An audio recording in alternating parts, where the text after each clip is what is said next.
அனைவருக்கும் வணக்கம். இந்த வீடியோவில் கூகுள் ஷீட்டில் வந்து செக் பாக்ஸ் யூஸ் பண்ணி ஒரு சில ட்ரிக்ஸ் உங்களுக்கு சொல்லித்தரேன். ஸோ இப்போ வந்து என்கிட்ட ஒரு டேட்டா இருக்குது. இந்த டேட்டாவில் நான் ஒரு 9 டேட்டாஸ் வச்சுருக்கிறேன். ஸோ இது வந்து என்ன செய்ய செக் பண்ணுற மாதிரி ஒரு ஆப்ஷன் வந்து க்ரியேட் பண்ணணும் அப்படின்னா ஜஸ்ட்டு இன்சர்ட்டில் போய்ட்டு செக் பாக்ஸ் அப்படின்னு கொடுத்துட்டு இந்த கீழே உள்ள ரோ வரைக்கும் ஃபுல்லாக செலக்ட் பண்ணிவிட்டு கண்ட்ரோல் டி கொடுத்தீங்கன்னா மேலே உள்ள மாதிரி கீழே வந்துடும்.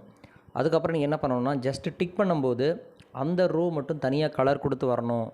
அது மாதிரி தனியாக செலக்ட் பண்ணுறது தனியாக தெரியணும் அப்படின்னு நினச்சிங்கன்னா ஜஸ்ட்டு செலக்ட் பண்ணிவிட்டு ஃபார்மேட்டில் கண்டிஷனல் ஃபார்மேட்டிங் அப்படின்னு கொடுத்துட்டு இந்த இடத்துல ஃபார்முலா செல்ஸ் அப்படிங்கிற இடத்துல போய்ட்டு இங்கே வந்து கஸ்டம் ஃபார்முலா இஸ் அப்படிங்கிற ஆப்ஷனில் போய்ட்டு ஜஸ்ட்டு ஈக்குவல் டு அப்படின்னு கொடுத்துட்டு செக் பாக்ஸ் எங்கே இருக்கோ அது செல் ரெஃபரன்ஸ் கொடுங்க.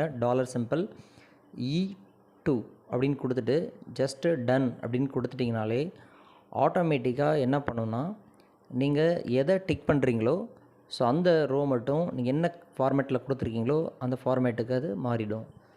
இது ரொம்ப யூஸ்ஃபுல்லாக இருக்கும் உங்களுக்கு. ஜஸ்ட்டு ட்ரை பண்ணி பாருங்கள்.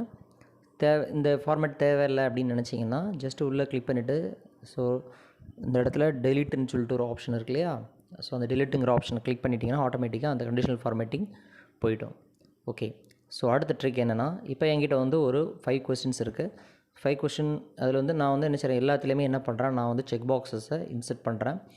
நான் இந்த 5 கொஸ்டினை நான் டிக் பண்ணும்போது ஆட்டோமேட்டிக்காக ப்ராக்ரஸ் வர்ற மாதிரி நம்ம செய்ய முடியும். அதுக்கு நீங்கள் யூஸ் பண்ண வேண்டியது ஸ்பார்க் லைன் அப்படின்னு சொல்லிட்டு ஒரு ஃபங்க்ஷன் இருக்குது. இந்த ஸ்க்ரீனில் பார்க்குற மாதிரி நீங்கள் ஒரு ஃபார்முலாவை நீங்கள் டைப் பண்ணி வச்சுக்கோங்க. டைப் பண்ணிவிட்டு அந்த ஸ்பார்க் லைன் கொடுத்துட்டு என்ன பண்ணணும்னா ஜஸ்ட்டு நீங்கள் இப்போ என்ட்ரு பண்ணுங்கள். என்ட்ரு பண்ணிவிட்டு அதை வந்து நீங்கள் என்ன பண்ணுங்கள், அதேமாதிரி கீழே வரைக்கும் டவுன் பண்ணி கண்ட்ரோல் டி கொடுத்து கீழே காப்பி பண்ணி போட்டுக்கோங்க. இப்போ பாருங்கள், டிக் பண்ண ஆட்டோமேட்டிக்காக என்ன செய்யுது, உங்களுக்கு சார்ட் மாதிரி வரும். இப்போ நான் 5 கொஸ்டின்ஸ் இருக்கிறதுனால நான் என்ன பண்ணுறேன், அந்த ஸ்பார்க் லைன் ஃபங்க்ஷனில் கடைசி ரோவில் 3 அப்படிங்கிறத நான் என்ன செய்கிறேன் 5 கொடுத்துட்றேன். இப்போ என்ன ஆகும்னா அந்த 5 எப்போ ஃபில் ஆகுதோ அப்போ தான் என்ன செய்யும், அந்த சார்ட் வந்து உங்களுக்கு ஃபில் ஆகும். இப்போ பாருங்கள், அதே காப்பி பண்ணி கீழே நான் போட்டுறேன். இப்போ பாருங்கள், டிக் பண்ண என்ன ஆகும்னா ஆட்டோமேட்டிக்காக அது வந்து உங்களுக்கு வந்து ப்ராக்ரஸ் தெரிய ஆரம்பிக்கும். ஜஸ்ட்டு ட்ரை பண்ணி பாருங்கள். இந்த ஃபார்முலாவை வந்து நான் என்ன செய்கிறேன் டிஸ்கிரிப்ஷன் பாக்ஸ்லேயும் போடுறேன். ட்ரை பண்ணி பாருங்கள். தேங்க்யூ.